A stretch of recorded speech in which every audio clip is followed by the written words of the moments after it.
Assalamualaikum warahmatullahi wabarakatuh. Hai pelajar hebat, kali ini kita belajar budaya adat Minangkabau tentang nilai dasar adat Minangkabau bersama Teti Fitria Dewi.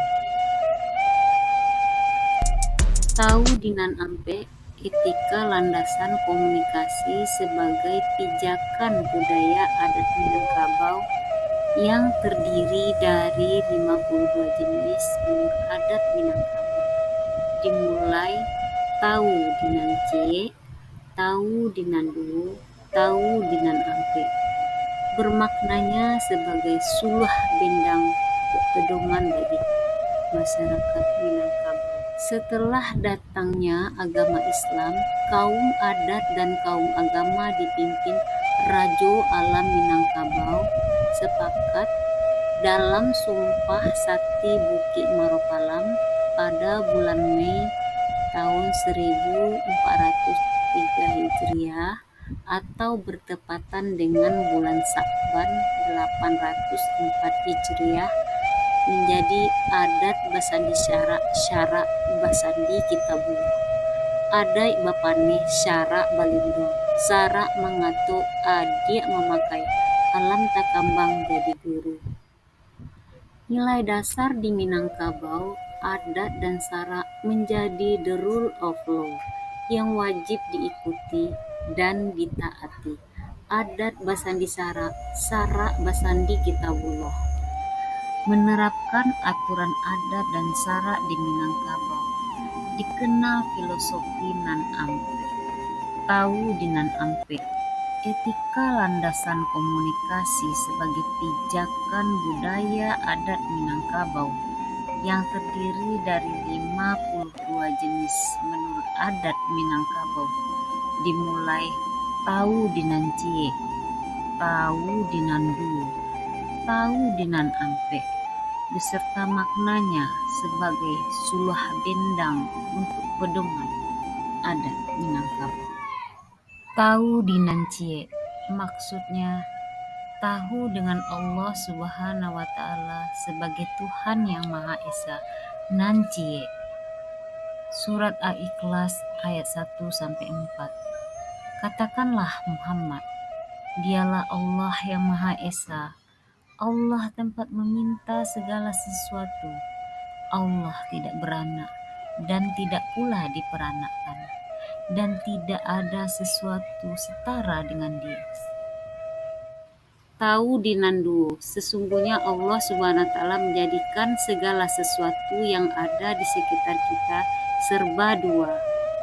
Yang pertama, serba dua saling bertentangan, seperti jantan batino, laki-laki padusi, siang malam, pagi patang, lapa kanyang, kayu bansai, hina mulia.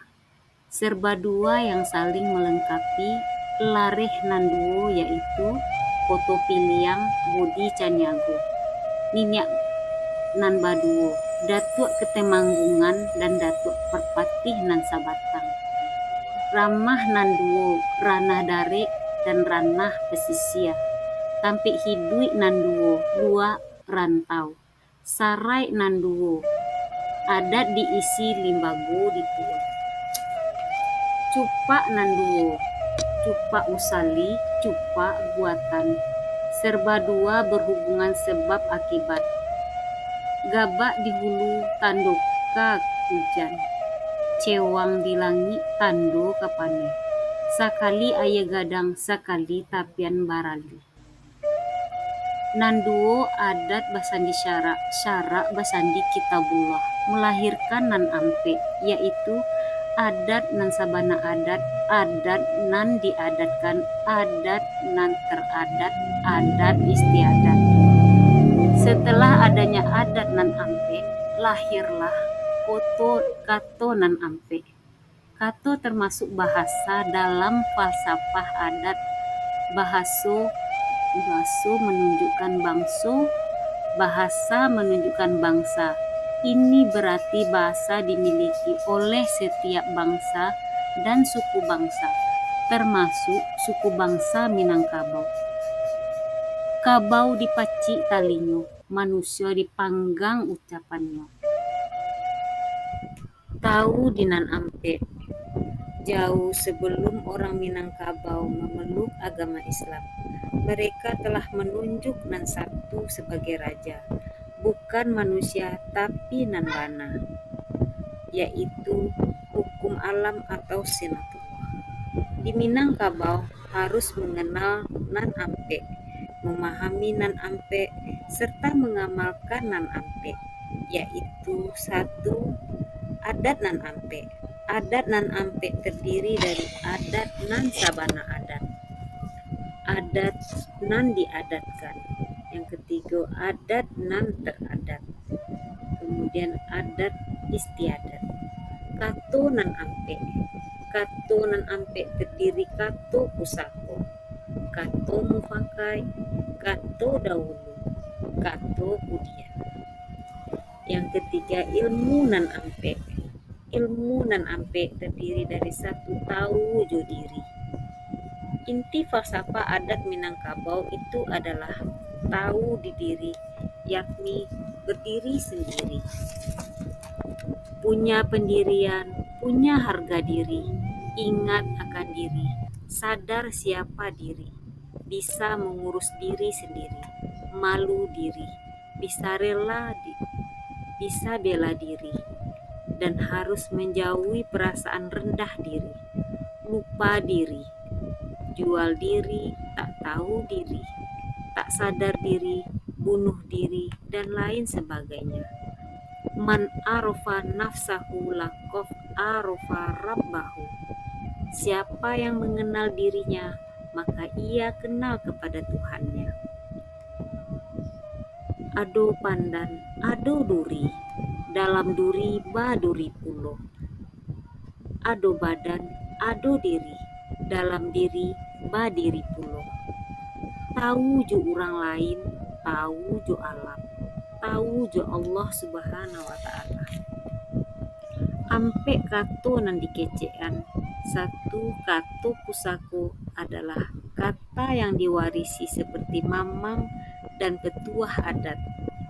Yang kedua, kato mufakai adalah kata yang gulirkan, disepakati oleh semua orang. Bule boleh digolongkan, dan kato mufakat yang masih perlu untuk disosialisasikan, pipi boleh dilayangkan. Kato dahulu, yaitu janji yang telah dikeluarkan harus ditepati. Yang keempat, kato kudian harus dimusyawarahkan kembali untuk mencari solusinya. Yang kelima adalah kelipatan kato Nan Ampe. Kelipatan kato Nan Ampe yang pertama, kato iyo, kato ditapati harus ditindaklanjuti. Kato indah, kato mati, tidak bisa ditawar lagi. Kato antah, kato nan dipakatokan, didiskusikan. Kato duo, kato maragu, satu tanya, dua jawab, harus dipertimbangkan. Kelipatan nan kedua, kato takui, kato tak jalan, tak mungkin dikerjakan. Kato bangi, kato tak lampau. Kato riang, kato bagarah. Kato manih, kato tipuan, manis di bibir, di hati rawat. Kelipatan nan ketiga, kato orang banyak, kato binaso, tanpa pertimbangan mudarat dan manfaat.